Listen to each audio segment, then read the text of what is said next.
নমস্কাৰ বন্ধুসকল, মই প্ৰাঞ্জল মহন্ত আৰু আপোনালোক সকলোকে সংস্কৃতিৰ পথাৰত অসমীয়া শিল্পী ইউটিউব চেনেললৈ স্বাগতম জনাইছোঁ।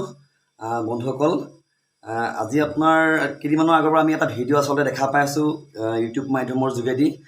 আপোনালোকে চাওকচোন বাৰু, আমাৰ যিসকল আচলতে প্ৰতিষ্ঠিত শিল্পী হয়, তেখেতলোকে যদি আচলতে এনেকুৱা কামখিনি কৰি যায়, আচলতে আপোনালোকে নিশ্চয় গম পাইছে আচলতে কেনেকুৱা লাগিছে।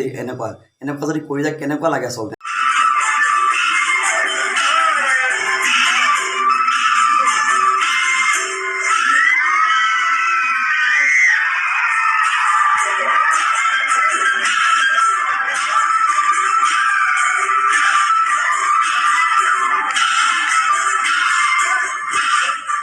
তোমালোকে নিশ্চয় গম পাইছে আচলতে কেনেকুৱা লাগিছে।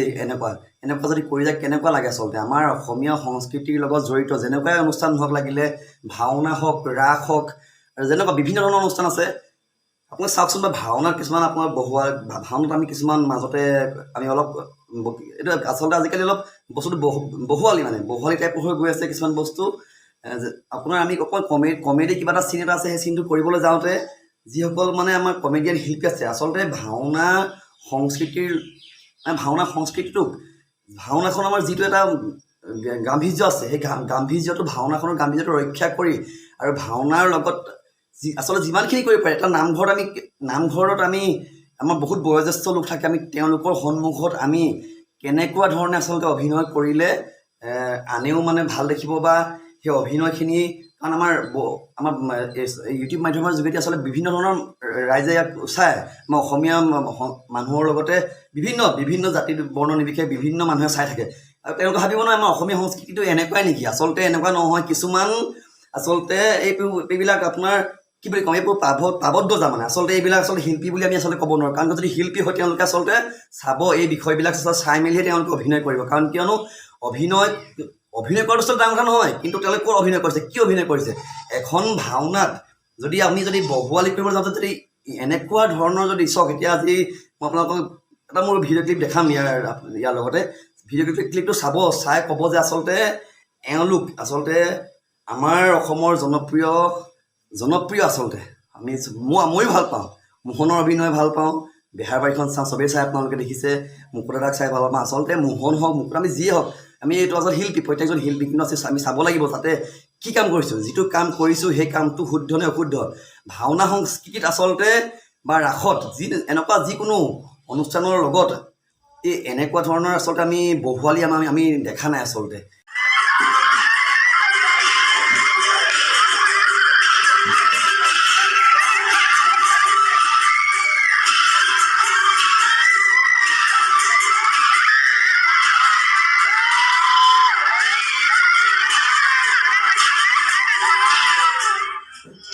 জনপ্ৰিয় আচলতে ময়ো ভাল পাওঁ। মোহনৰ অভিনয় ভাল পাওঁ, বেহাৰবাৰীখন চাওঁ, চবেই চাই, আপোনালোকে দেখিছে। মুকুতা দাক চাই ভাল পাওঁ। আচলতে মোহন হওক, মুকুতা, আমি যিয়ে হওক, আমি এইটো আচলতে শিল্পী, প্ৰত্যেকজন শিল্পী। কিন্তু আমি চাব লাগিব যাতে কি কাম কৰিছোঁ, যিটো কাম কৰিছোঁ সেই কামটো শুদ্ধ নে অশুদ্ধ। ভাওনা সংস্কৃতিত আচলতে বা ৰাসত এনেকুৱা যিকোনো অনুষ্ঠানৰ লগত এনেকুৱা ধৰণৰ আচলতে আমি বহুৱালি আমি দেখা নাই আচলতে। আৰু আমি আচলতে আপোনালোকক প্ৰত্যেকজন আমি শিল্পীক, আচলতে অসমীয়া সংস্কৃতিৰ লগত জড়িত থকা প্ৰত্যেকজন শিল্পীক এটাই অনুৰোধ জনাইছোঁ, আপোনালোকে চাওক, আমি যি কৰোঁ আচলতে শুদ্ধ ৰূপত আমি উপস্থাপন কৰাটোৱে হৈছে আমাৰ প্ৰধান উদ্দেশ্য। কিয়নো আমাৰ ভৱিষ্যত প্ৰজন্মই আমাক দেখিয়ে তেওঁলোকে আমাৰ এই অসমীয়া সংস্কৃতিৰ লগত তেওঁলোকে জড়িত হৈ পৰিব। আৰু যদি আমি তেওঁলোকৰ আগত যদি এনেকৈ ভুলকৈ যদি উপস্থাপন কৰি গৈ থাকোঁ, তেতিয়াহ'লে ভৱিষ্যতে আমাৰ এই অসমীয়া সংস্কৃতিৰ আপোনাৰ ইয়াৰ যি অসমীয়া সংস্কৃতিৰ যি আমি পাই আছোঁ, আগৰ পৰা যি ৰস পাই আছোঁ, সেই ৰস নাইকিয়া হৈ যাব। আৰু সেই ৰস নাইকিয়া হ'বলৈ আমি আচলতে দিব নোৱাৰোঁ। গতিকে মই নিজেই এই অসমীয়া সংস্কৃতিৰ লগত জড়িত হৈ আছোঁ বহুত। মই বিভিন্নজনক, আমাৰ ওচৰৰে কণ শিশুসকলক বিভিন্ন ধৰণে খোল হওক, বৰগীত হওক, দিহানাম হওক, বা সংস্কৃতিৰ লগত জড়িত বিভিন্ন অনুষ্ঠানলৈ আমি জড়িত হৈ তেওঁলোকক শিকাই আছোঁ। কাৰণ আমি যি শিকাইছোঁ আচলতে শুদ্ধ ৰূপত, আমি নজনাখিনি আমি শিকাবলৈ নাযাওঁ। যিখিনি শিকাইছোঁ আচলতে চাই মেলি আমি যি জানো সিমানখিনি, নজনাখিনি যদি মই যিটো নাজানো, আচলতে নজনাটোক যদি মই শিকাবলৈ যদি আগবাঢ়ি যাওঁ, সেইটো মোৰ ভুল। গতিকে আমি যি জানো প্ৰত্যেকজনে, আমি অসমৰ প্ৰত্যেকজন ডেকাই কিবা এটা টেলেণ্ট আছে, চবৰে আছে। আপোনাৰো কিবা থাকিব পাৰে, মোৰো কিবা থাকিব পাৰে। গতিকে আপোনাৰ যিটো টেলেণ্ট আছে, যদি আপোনাৰ টেলেণ্টটো আপুনি সঁচাকৈ যদি শুদ্ধ ৰূপত যদি আপুনি অন্যজনক দিয়ক, সেইটো আমাক ক'বলগীয়া একো নাই। কিন্তু আমি চব যদি এনেকৈ যদি এটা অনুষ্ঠান উন্নত যদি পৰিৱেশন কৰি গৈ থাকোঁ, তাতে অসমৰ জনপ্ৰিয় যদি শিল্পী কলা কৌশলীসকলে যদি এনেকৈ যদি উপস্থাপন কৰি গৈ থাকে, তেতিয়াহ'লে ভৱিষ্যত প্ৰজন্মই আপোনালোকৰ এইখিনি শিকি ল'ব, ভাবিব ভাওনাত এনেকৈ কৰে, ৰাসত এনেকৈ কৰে। এতিয়া আপোনালোকে যিখিনি কৰি দেখাইছে, ভাওনাত এনেকৈ আচলতে নকৰে, বুজি পালেনে? আৰু আমি প্ৰত্যেকজন বন্ধুক আচলতে অনুৰোধ জনাইছোঁ, আপোনালোকৰ ওচৰত আমি বিভিন্ন ধৰণৰ শিল্পী আমি কথা কৈছোঁ আচলতে এই বিষয়ক লৈ। আচলতে চবেই এই বিষয়টিক লৈ তেখেতলোকে গৰিহণা দিছে। কাৰণ কেলৈ এনেকুৱা ধৰণৰ আচলতে আমাৰ অসমীয়া সংস্কৃতিৰ লগত জড়িত কোনো ধৰণৰ এনেকুৱা অনুষ্ঠান আচলতে হ'বই নোৱাৰে।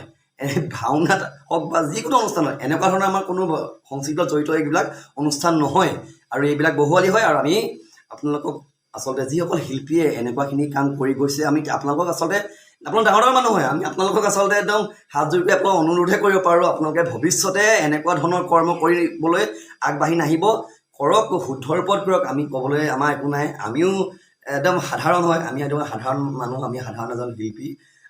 বিশেষ ক'বলৈ একো যে আপোনালোক বহুত ডাঙৰ ডাঙৰ শিল্পী হয়। আমি আচলতে এই ভুলবিলাক দেখিছোঁ কাৰণে আপোনালোকক আমি আচলতে ক'বলৈ বাধ্য হৈছোঁ। আৰু আপোনালোকে আমাৰ এই কথাখিনিক যদি আপোনালোকে কামত পৰিবও পাৰে, আপোনালোকে বেয়া ভাৱত নল'ব। আপোনালোকে আমাৰ কথাখিনি আচলতে যদি আপোনালোকে ভাবে যে কথাখিনি আচলতে আমি শুদ্ধ কথা কৈছোঁ, তেতিয়াহ'লে আপোনালোকে আমাক সহায় কৰিব বুলি আমি আশা ৰাখিলোঁ। ধন্যবাদ।